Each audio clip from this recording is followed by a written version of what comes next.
Oke dok, ini ada pertanyaan dari Sobat Serikat News nih, dok, dari Jackie Krian. Dok, soal vaksin, setelah divaksin pertahanan imun tubuh, kita presentasinya tuh berapa persen? Lalu apakah setelah vaksin kita bebas 100% dari COVID-19? Ya, jadi tadi saya sudah sampaikan bahwa dengan vaksinasi kita bukan berarti bebas dari COVID, kebal dari COVID. Ya, tidak mungkin terkena COVID, tidak. Ya, kenapa? Karena vaksin itu tujuannya adalah membuat tubuh kita mengenali virus sehingga ketika ada virus itu masuk, antigennya masuk, maka tubuh kita punya reaksi yang appropriate, reaksi yang bagus untuk melawan virus itu. Seperti itu. Jadi tetap tergantung pada tubuh kita.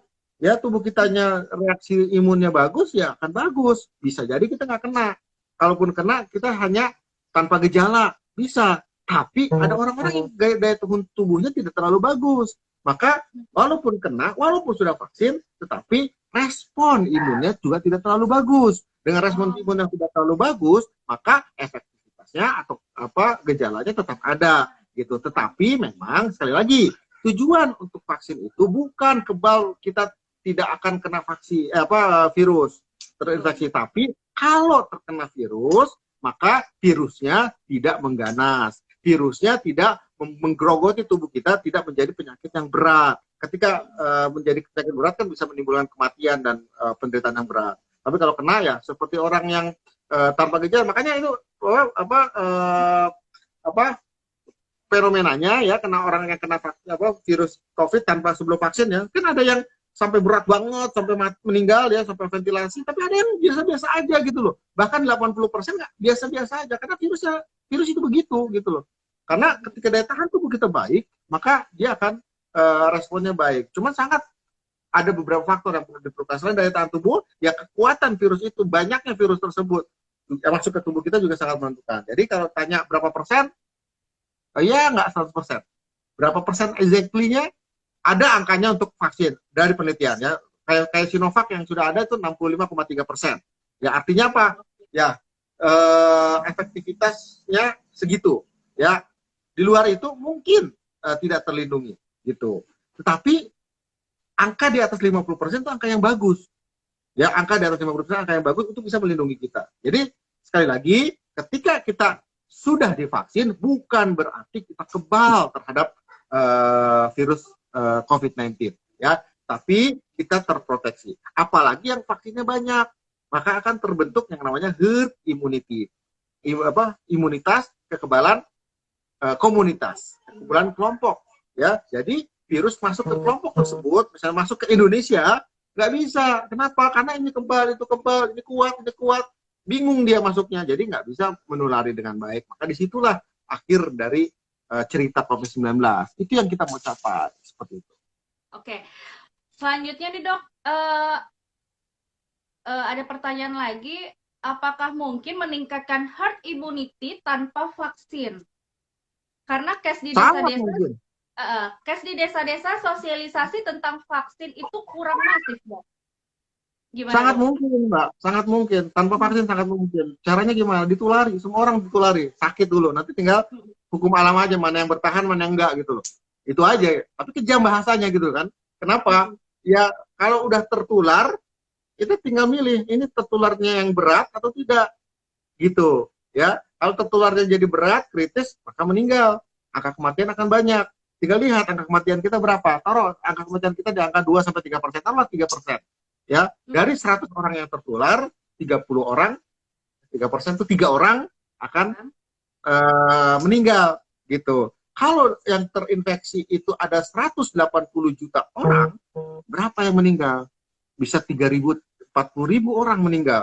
Mau kita seperti itu? Kalau yang meninggal itu orang lain mungkin nggak peduli, tapi kalau yang meninggal itu keluarga kita, iya, istri kita, anak kita, nah itu kan kita nggak mau gitu loh. Nah, makanya ada vaksin. Vaksin itu adalah menularkan virus, memasukkan virus, ya bagian atau virus, tujuannya apa? Untuk tubuh kita mengenali, seperti tertular, tapi sebenarnya tidak tertular, aman, gitu. Nah, ketika tubuh kita sudah aman, maka virusnya yang kalau kemudian kena infeksi, tubuh kita udah kenalin, oh ini nih yang kemarin nularin nih, tuh khusus pergi gitu loh. Nah, itu yang bisa ini. Masalahnya memang ya sosialisasi orang nggak paham bahwa vaksin itu ada. Jadi jangan sampai kita mencapai herd immunity tanpa vaksin ya, karena itu akan menjadi apa ya, ladang pembantaian kalau menurut saya ya, kan banyak sekali korban yang akan kena gitu ya. Pasti ada, bisa kalau kita semua terinfeksi, 70% orang Indonesia terinfeksi akan tercapai herd immunity, karena pasti setelah tertular kita akan mendapatkan kekebalan tubuh gitu. Berarti kembali lagi kalau yang tentang herd immunity yang di desa-desa itu pemerintah lokal ya dok ya, yang harus lebih masif ya, lebih agresif untuk menggalangkan ya.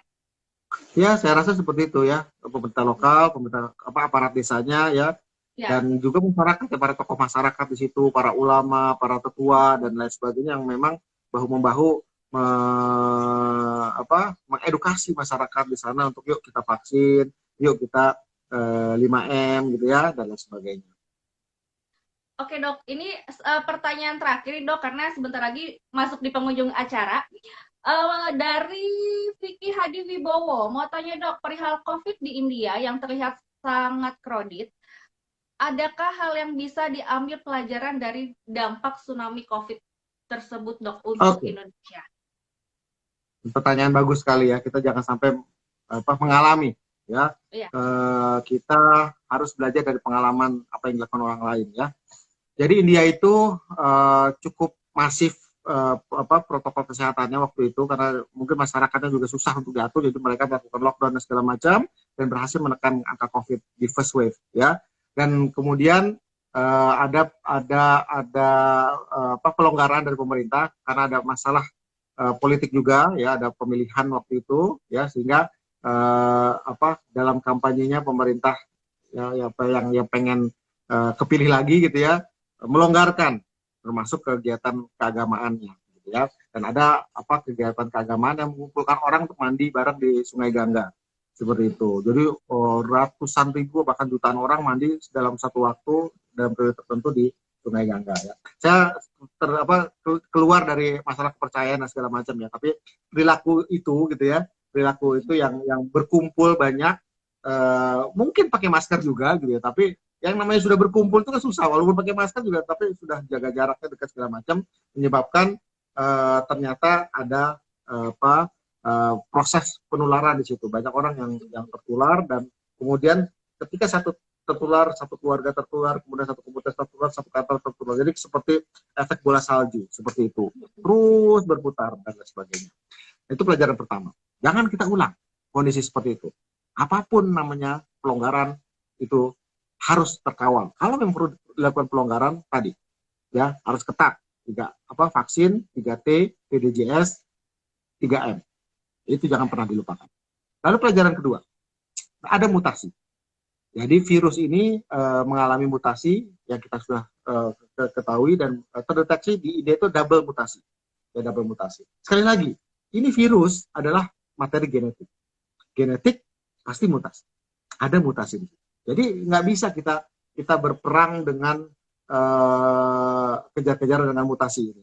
Mau nggak mau, ya tadi balik lagi ke yang pertama, protokol kesehatan, gitu ya. Dan saintis semua segala macam bergerak untuk mencari bagaimana menemukan deteksinya, vaksinnya, obatnya dan sebagainya terhadap mutasi ini.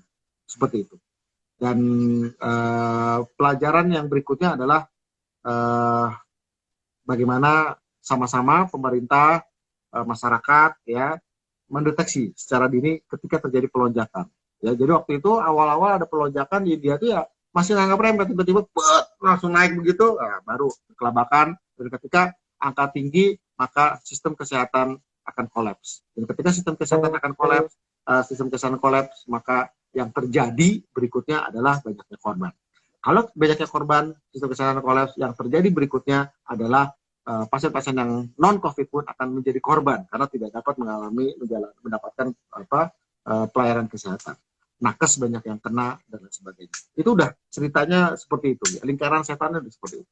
Jadi pelajarannya itu. Dan jangan sampai kita mengalami, nauzubillah min dzalik lah, jangan sampai kita mengalami apa yang terjadi di India. Makanya sama-sama yuk kita hadapi ini, sama-sama kita jalani dengan sebaik-baiknya. Dan kita ke depan kan sedang menghadapi Lebaran, ya bukan Lebarannya, mudik Lebaran. Nah, mudiknya ini yang berbahaya. Dan, budaya mudiknya nih dok. Budaya mudiknya, bukan Lebarannya, budaya mudiknya. Nah, budaya mudiknya ini perlu kita antisipasi betul-betul oleh semua pihak.